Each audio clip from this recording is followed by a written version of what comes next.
2026 সালের মে মাসে বাংলাদেশ ও পাকিস্তানের মধ্যে একটি গুরুত্বপূর্ণ সমঝোতা স্মারক MOU স্বাক্ষরিত হয়েছে। 8 মে 2026 তারিখে ঢাকার হোটেল ইন্টারকন্টিনেন্টালে এই চুক্তিটি সই হয়।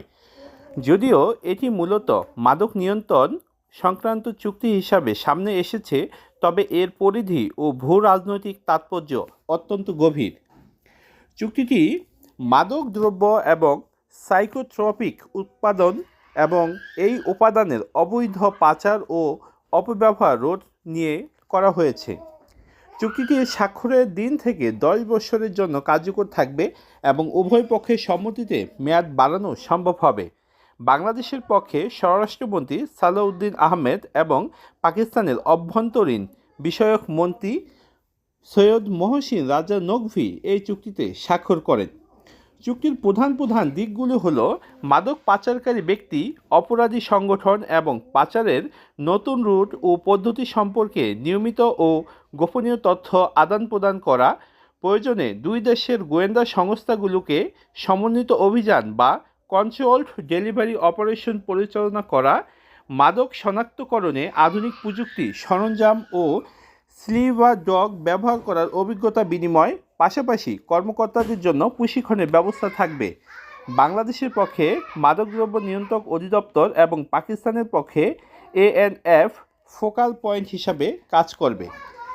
এই চুক্তিটি কেবল মাদক নিয়ন্ত্রণের মধ্যে সীমাবদ্ধ নয়, বরং এটি 2024 এর রাজনৈতিক পট পরিবর্তনের পর ঢাকা ও ইসলামাবাদের মধ্যে প্রথম প্রকাশ্যে স্বীকৃত নিরাপত্তা সহযোগিতা কাঠামো হিসাবে দেখা হচ্ছে। নিরাপত্তা বিশ্লেষকদের মতে, মাদক নিয়ন্ত্রণের আড়ালে এই চুক্তির মাধ্যমে দুই দেশের মধ্যে গোয়েন্দা তথ্য আদান প্রদানের এবং অপারেশনাল সমন্বয়ের একটি শক্ত ভিত্তি তৈরি হয়েছে। এই চুক্তির ফলে দক্ষিণ এশিয়ায় আঞ্চলিক নিরাপত্তা ভারসাম্য পরিবর্তনের ইঙ্গিত পাওয়া যাচ্ছে, যা ভারতসহ প্রতিবেশী দেশগুলোর গভীর পর্যবেক্ষণে রয়েছে। আলোচনার সময় দুই দেশ সন্ত্রাস দমন, মানব পাচার রোধ এবং সাইবার অপরাধের মতো ক্ষেত্রগুলোতেও সহযোগিতার ইচ্ছা পোষণ করেছে। চুক্তি স্বাক্ষরের পাশাপাশি পাকিস্তানের অভ্যন্তরীণ মন্ত্রী বাংলাদেশের পররাষ্ট্র প্রতিমন্ত্রী শামা ওবায়েদ ইসলামের সাথেও বৈঠক করেন। সেখানে বাণিজ্য, শিক্ষা, ডিজিটাল উদ্ভাবন এবং সার্ককে পুনরুজ্জীবিত করার বিষয়েও আলোচনা করা হয়েছে। পাকিস্তান বাংলাদেশের সেফ সিটি প্রজেক্ট কারিগরি সহযোগিতার প্রস্তাব দিয়েছে।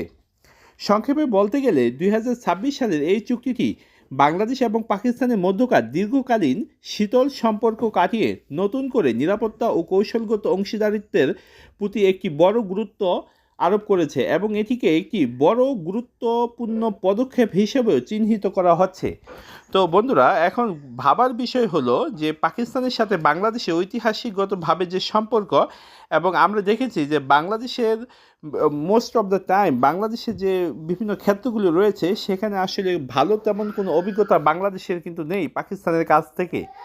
তো ভবিষ্যতে পাকিস্তান আসলে এই সম্পর্ক ভিন্ন মাত্রায় দিবে কিনা বা পাকিস্তান এই সম্পর্কটিকে নতুন মাত্রায় দিবে কিনা সেটি এখন দেখার বিষয়।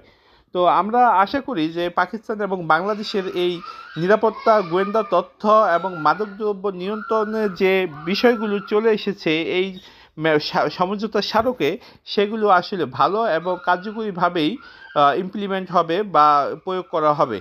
তো বন্ধুরা, দেখা যাক আমাদের এই চুক্তি কতটুকু বাস্তবায়িত হয়। ভালো থাকবেন সবাই। আসসালামু আলাইকুম।